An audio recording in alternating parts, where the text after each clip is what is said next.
에베소서 4장 25절부터 32절의 말씀. 그런즉 거짓을 버리고 각각 그 이웃과 더불어 참된 것을 말하라. 이는 우리가 서로 지체가 됨이라.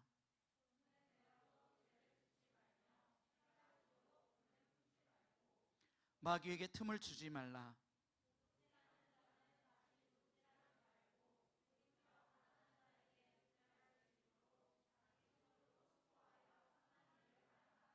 무릇 더러운 말은 너희 입 밖에도 내지 말고 오직 덕을 세우는 데 소용되는 대로 선한 말을 하여 듣는 자들에게 은혜를 끼치게 하라.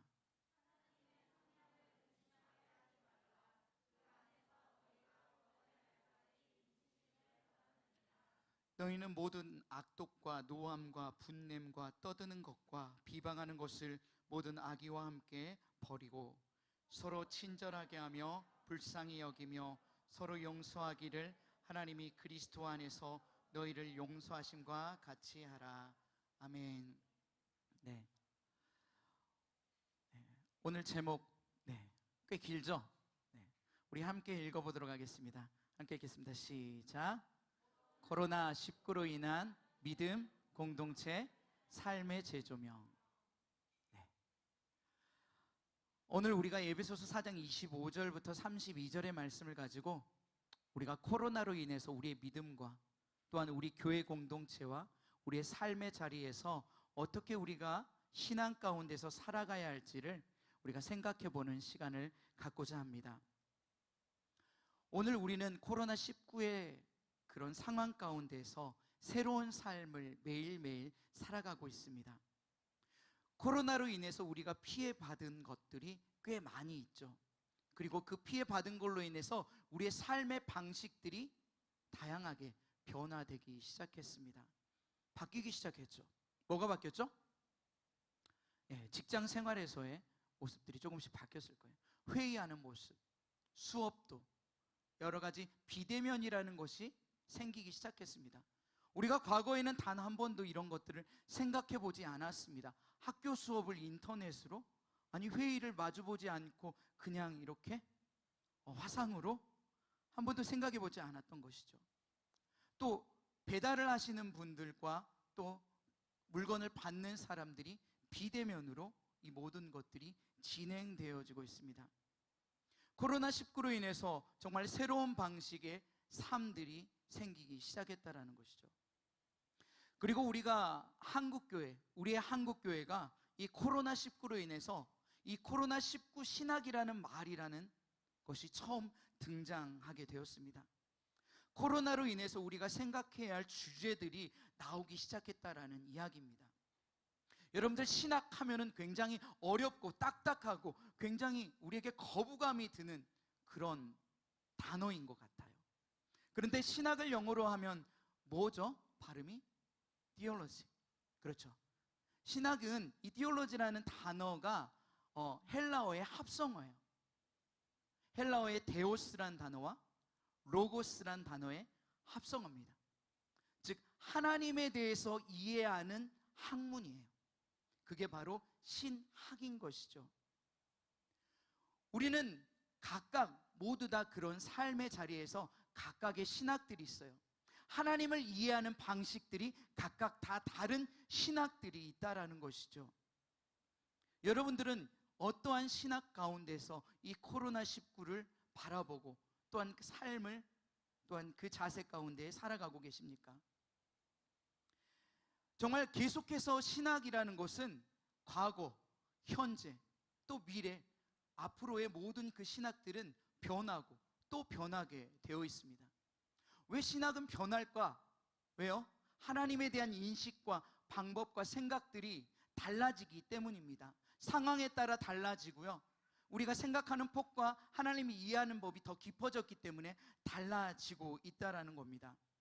과거에는 말도 안 되게 한국교회가 남자와 여자가 구별되어서 예배를 드렸어요. 우리가 잘 알고 있죠. 여러분들 국내 성지순례 혹시 다녀오신 분 있나요? 없나요? 그러면 기역자 교회라는 말도 처음 들어보시나요? 네. 과거에는 여기 한가운데에 천막을 쳐놨어요. 남자가 들어오는 입구가 여기 있고요, 여자가 들어오는 입구가 여기 따로 있어요.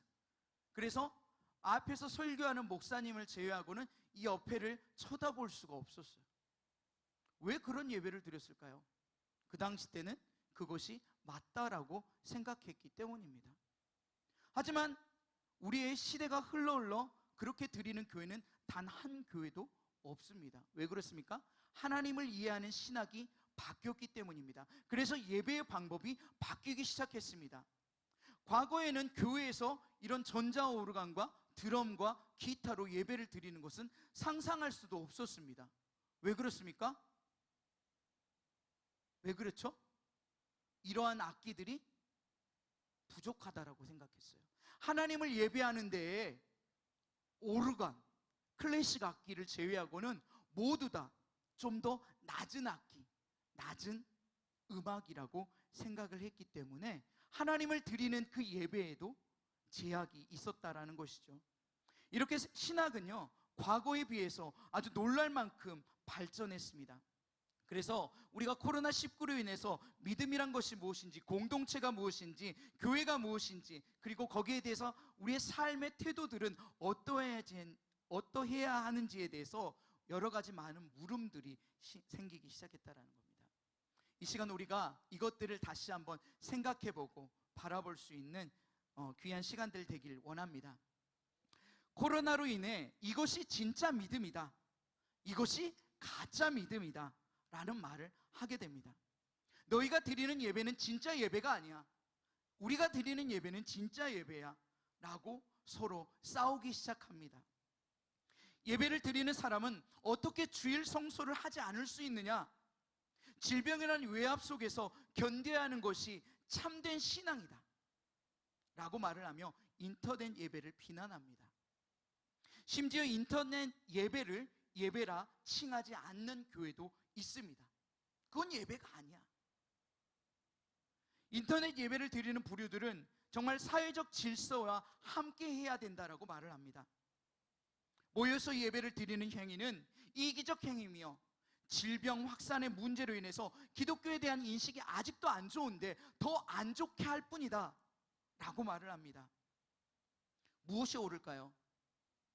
무엇이 틀렸을까요? 둘 다 분명히 맞는 부분이 있고 둘 다 틀린 부분이 있습니다. 우리는 그것을 생각해 보아야 합니다. 본인의 신앙에 의해서 교회에 나와서 예배를 드리는 것 맞습니다. 본인의 신앙에 맞게 인터넷으로 예배를 드리는 것, 그건 역시도 맞다라는 것입니다. 단지 하나님께 예배를 드리는 방식과 자신의 믿음이 다르다라는 것, 이것만 우리가 기억했으면 좋겠습니다. 하지만 우리는 서로의 신앙이 맞다라고 주장하며 상대방을 비난하고 있습니다. 정말로 잘못된 일입니다. 어떻게 교회 안에서 너의 신앙이 틀려 라고 말을 하죠? 너의 신앙은 잘못됐어 라고 말을 하죠. 자신의 모든 걸 가지고 하나님께 예배를 드리는 그 자세에 있는 사람에게 어떻게 그렇게 비난할 수가 있죠? 신앙의 기준에 맞게 올바르게 행동하는 것은 하나님이 우리에게 주신 그 마음 가운데에 단 한 점 부끄럼 없이 움직이며 예배 드리는 것, 그것이 하나님께서 원하시는 겁니다. 내가 하는 방식으로 예배를 드리지 않는다라고 해서 비난할 이유도, 비난의 대상도 결코 되어지지 않는다라는 사실을 우리가 기억하길 원합니다. 믿음이란 각각 지니고 있는 깊이와 넓이와 또한 높이가 다 다르기 때문입니다. 하나님께서는 그 다름들을 다 인정해 주셨습니다.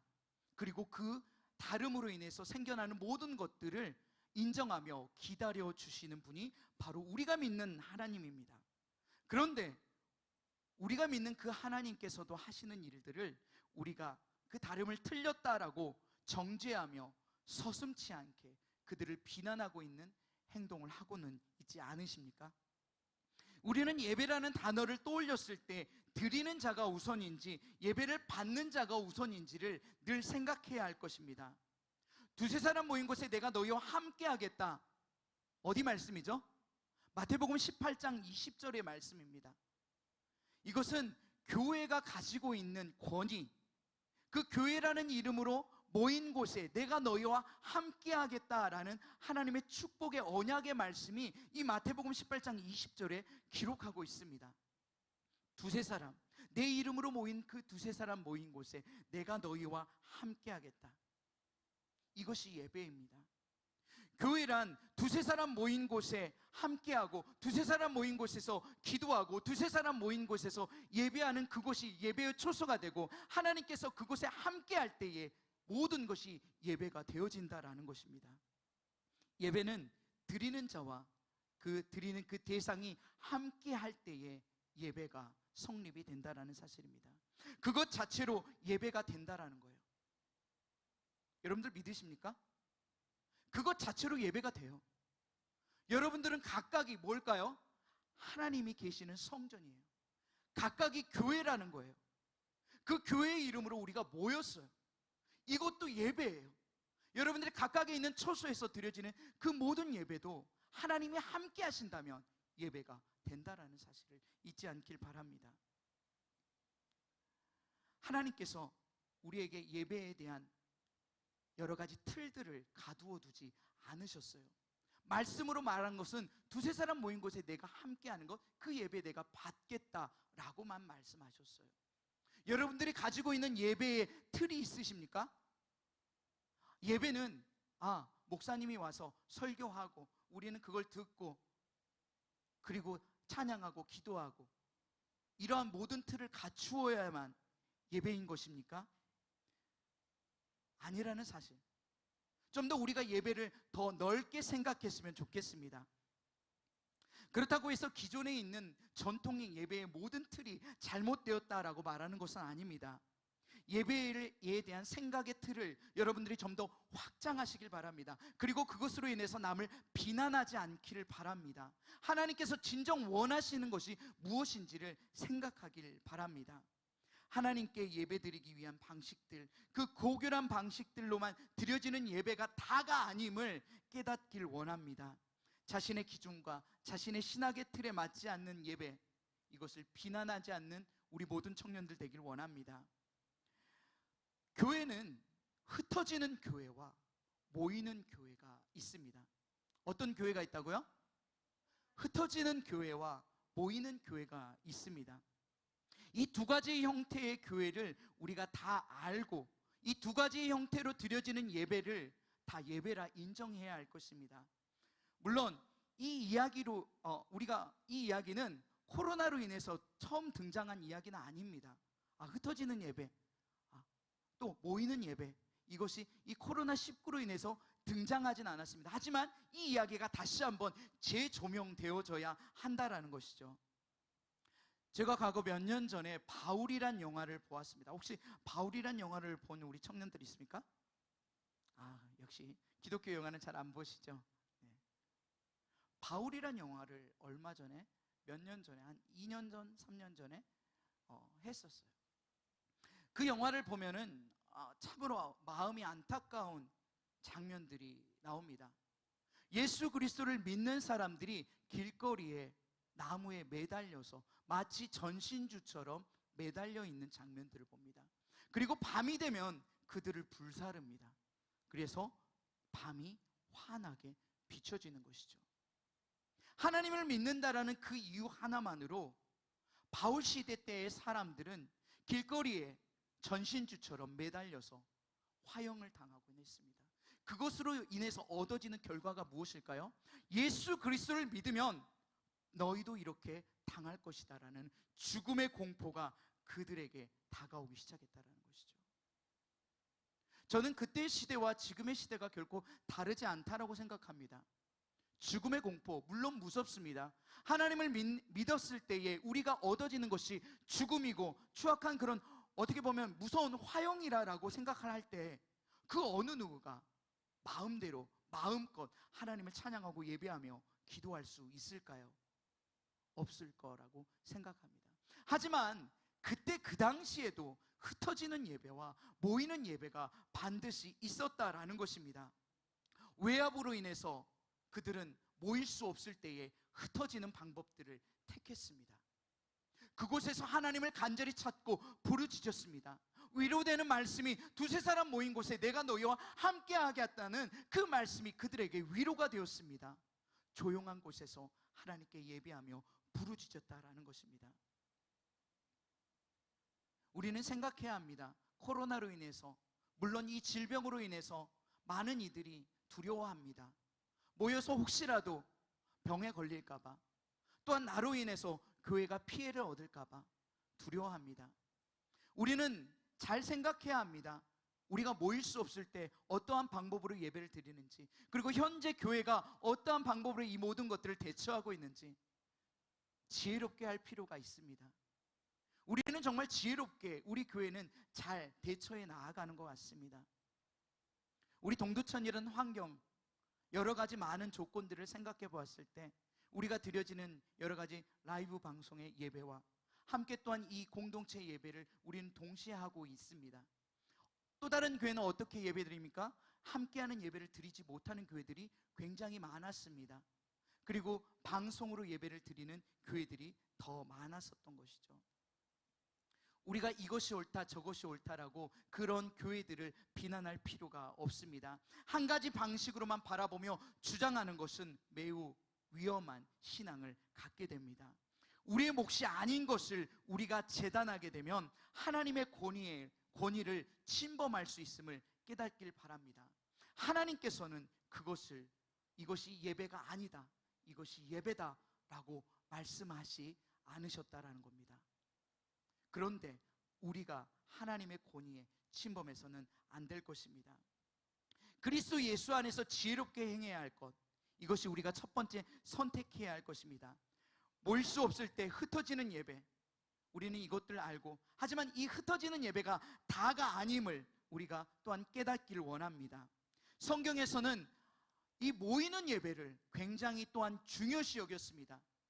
힘써 모여 그리스도를 알아라 라고 고백합니다. 모이게 힘쓰라고 말합니다.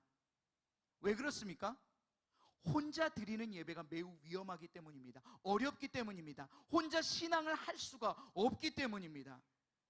신앙생활, 여러분들 지금껏 쭉 달려와 봤지만 굉장히 힘든 거 다 알고 있지 않습니까? 우리가 이 코로나로 인해서 교회를 안 나온 적도 있어요. 그것 말고도 또 다른 방법으로 교회를 안 나왔던 적들이 분명히 있을 것입니다. 하루, 이틀, 아니 한 달, 두 달이 지났을 때 여러분들의 삶의 자리는 어땠습니까? 아주 좋았습니까? 아니면 피폐해지셨습니까? 아니면 별다른 반응이 없었습니까? 여러 가지 반응들이 있었겠죠. 이것으로 인해서 우리의 신앙들이 많이 흔들려짐을 분명히 느꼈을 것입니다. 그래서 성경은 모이기에 힘쓰라고 말하는 것입니다. 교회라는 공동체를 우리에게 주신 이유가 바로 여기 있다는 것입니다. 혼자서는 할 수 없는 우리의 연약함을 너무나도 잘 아시는 하나님께서 우리에게 공동체라는 교회를 허락하셨다는 겁니다. 우리에게 주어진 자유와 우리에게 주어진 그 기회를 가지고 우리의 마음대로 하지 않길 원합니다. 오늘 본문 27절의 말씀을 보면은 우리가 잘 아는 말씀이 있습니다. 사탄에게 틈을 주지 말라라고 말합니다. 사탄은 이 모든 것을 괜찮다라고 여기게 합니다. 모든 일들을 합당화시키는 데에 아주 뛰어난 것이 바로 사탄이라는 것이죠. 우리가 인터넷 예배로만 만족해, 나는 이 예배면 너무 좋아, 딱 좋아, 나한테 딱 맞는 것 같아 라고 나에게 타협하게 됩니다. 이런 상황, 저런 상황이 있으니까 어쩔 수 없잖아 라고 자신을 합리화하게 됩니다.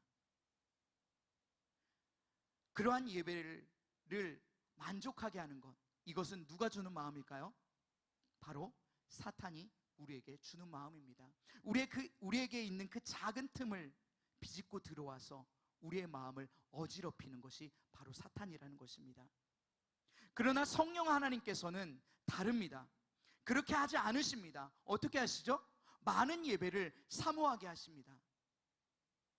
내가 이 예배를 드리고 또 다른 예배를 드리고 인터넷으로도 예배를 드리고 말씀에 대한 목마름과 갈급함으로 또 다른 예배들을 찾고 또 찾고, 성령 하나님은 많은 예배 가운데에 또 하나님을 찾는 그 마음들을 우리에게 주심을 믿으시길 바랍니다. 공동체 안에서 우리의 부족한 신앙들을 메꾸어 가시기를 간절히 원합니다. 그렇다면 마지막으로 우리가 삶의 이 위기 속에서 어떠한 자세를 취하고 살아가야 할까요? 모든 불의를 버리라고 말합니다. 비난하지 말라 합니다. 오늘 마지막 말씀 우리 함께 읽어볼까요? 31절과 32절의 말씀인데요, 함께 읽어보도록 하겠습니다. 함께 읽겠습니다. 시작. 너희는 모든 악독과 노함과 분냄과 떠드는 것과 비방하는 것을 모든 악의와 함께 버리고 서로 친절하게 하며 불쌍히 여기며 서로 용서하기를 하나님이 그리스도 안에서 너희를 용서하심과 같이 하라. 아멘. 네, 용서하랍니다. 악함을 가지고 상대방에게 대하지 말라라고 말합니다. 비난하지 말라라고 말합니다. 그리고 성령을 근심하지 말라라고 오늘 성경은 말하고 있습니다. 우리가 이러한 삶을 살아가는 것, 이것이 하나님이 기뻐하시는 삶이라는 것을 믿으시길 바랍니다. 말씀과 가까이 하는 삶, 또한 그 말씀이 내 삶을 주장하는 삶, 이것이 주님께서 원하시는 것입니다. 말씀을 읽고 듣고 행하는 것, 이것이 우리에게 주어진 숙제인 것이죠. 요즘 우리 청년들이 너무나도 잘 해주고 있습니다. 뭐라고 있죠? 말씀을 읽고 있어요. 말씀을 필사하고 있어요. 말씀 안에 주어진 그 모든 것들을 나눠주고 있어요. 참 잘 해주고 있는 것 같습니다. 하나님의 말씀을 사모하는 모습들이 곳곳에서 보인다라는 것이죠. 이 시기를 다른 것으로 이겨내려고 하지 않고 하나님의 말씀으로 이겨내려는 여러분들의 모습에 저 역시 도전받습니다. 하나님 앞에, 말씀 앞에 서는 것 연습하는 우리 모두가 되기를 원합니다. 이 경건의 연습, 경건의 삶의 연습이 우리의 자리에 늘 있기를 원합니다. 믿는 자나 믿지 않는 자에게 똑같이 주어지는 것이 있습니다. 하나님께서 주시는 것이 있죠. 이것은 무엇입니까? 시간입니다. 오늘 우리가 살아가는 그 시간, 매일매일 하루하루의 삶, 이것을 우리에게 주시죠. 어떤 사람은 이 시간을 낭비합니다. 어떤 사람은 이 시간을 자기의 그 기회대로 사용하기 쉽습니다. 그런데 우리는 이것을 나의 기회로, 나의 자유로 삼지 아니하고 그 시간을 쪼개어 하나님의 말씀을 읽는 시간, 하나님의 말씀을 듣는 시간, 그 모든 것에 할애하는 여러분들을 바라볼 때에 참 감사하다라는 생각이 듭니다.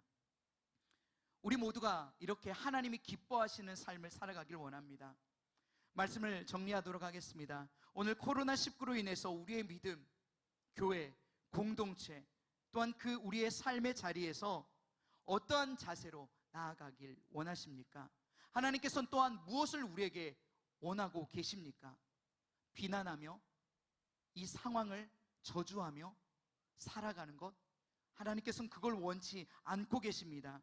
친절하게 하며 남을 나보다 더 낫게 여기며 하나님의 말씀을 전파하는 삶, 이것을 하나님께서 우리에게 원하고 있음을 늘 깨닫길 원합니다. 그리스도의 삶이 무엇인지를 온전히 깨달아 그리스도의 향기를 나타낼 수 있는 우리 동청의 모든 청년들 되기를 주님의 이름으로 축원합니다. 함께 이 시간 우리 찬양하길 원합니다. 예수 나의 치료자라는 찬양입니다.